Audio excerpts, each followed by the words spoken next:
kids had their fun already. Now, it's real men's turn. Thunder!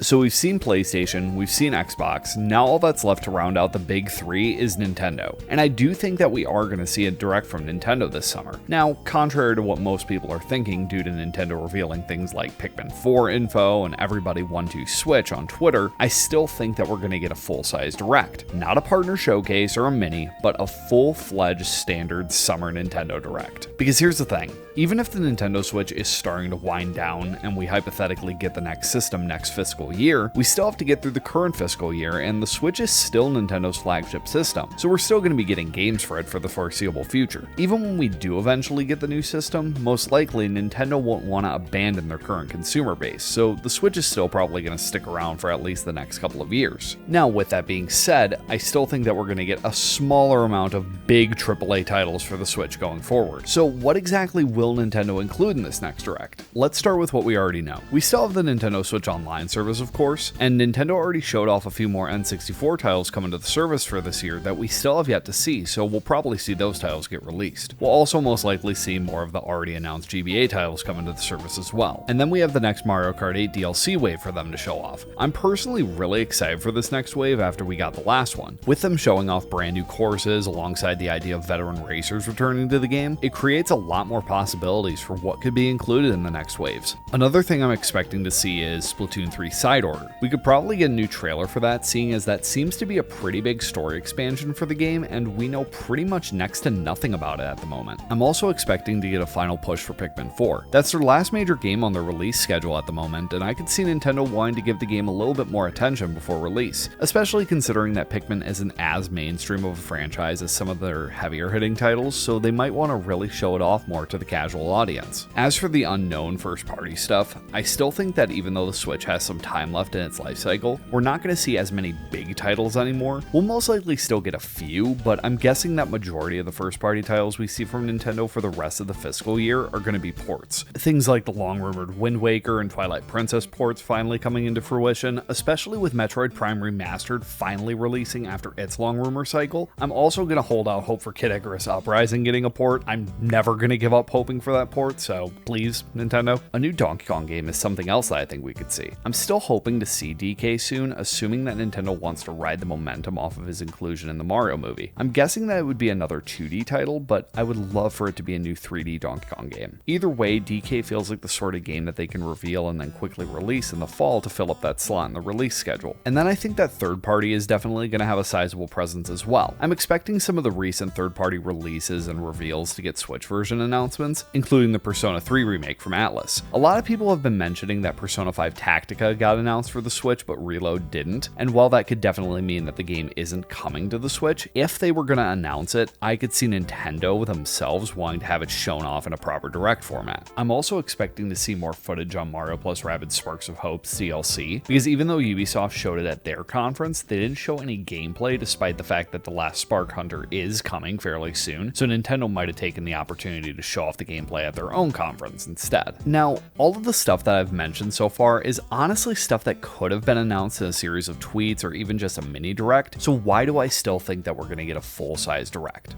Well, we still need a holiday game.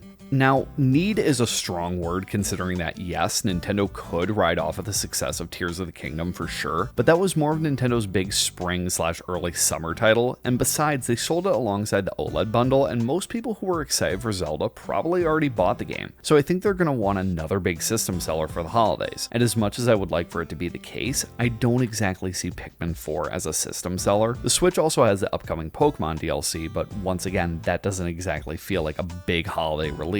So I'm gonna go all in on this prediction. It's gotta be a new mainline Mario. I'm leaning towards 3D, but it could also be a 2D release. Either way, I feel pretty confident in a new Mario title, mostly because we haven't gotten a new Mario game this year. In a typical year for Nintendo, we get at least something from Mario. Whether it's a spin-off or a mainline title, we get something. All that we've gotten this year from Mario is the movie. You would think that they would want to ride the momentum and release a new title. The other reason that I think it has to be Mario is I genuinely think Mario is the only other IP that could release as a big holiday system seller. Pokemon isn't getting a mainline entry, seeing as we already have the DLC. Zelda already got Tears of the Kingdom. The Switch has already had its fill of Kirby games, and the only other title that I think could come close to being a big holiday release is Metroid Prime 4. But there is no way in hell that is releasing this year, especially with this short of a turnaround between re-reveal and release. No, Nintendo is going to want to do deep dives and take their time showcasing that game. They don't have to do that with Mario, however. Mario games practically sell themselves. I mean, he's the poster boy of Nintendo. So yeah, I think that Nintendo has more than enough to show off that warrants a proper direct. Now we just gotta wait, and hopefully we get an announcement soon. If I had to guess, I would say that it's gonna land in either late June or early July, because I think that they're going to want to get ahead of Pikmin 4's release so they can promote it a bit more, and also show what's coming next after Pikmin 4. Either way, I hope that we get an announcement soon, because the summer game announcement season just wouldn't feel the same without Nintendo, and I'm really excited to see what Nintendo's been cooking up lately. But for now, I think that's enough out of me. So if you guys like this video, feel free to like and subscribe, and I will see you in the next video. Later.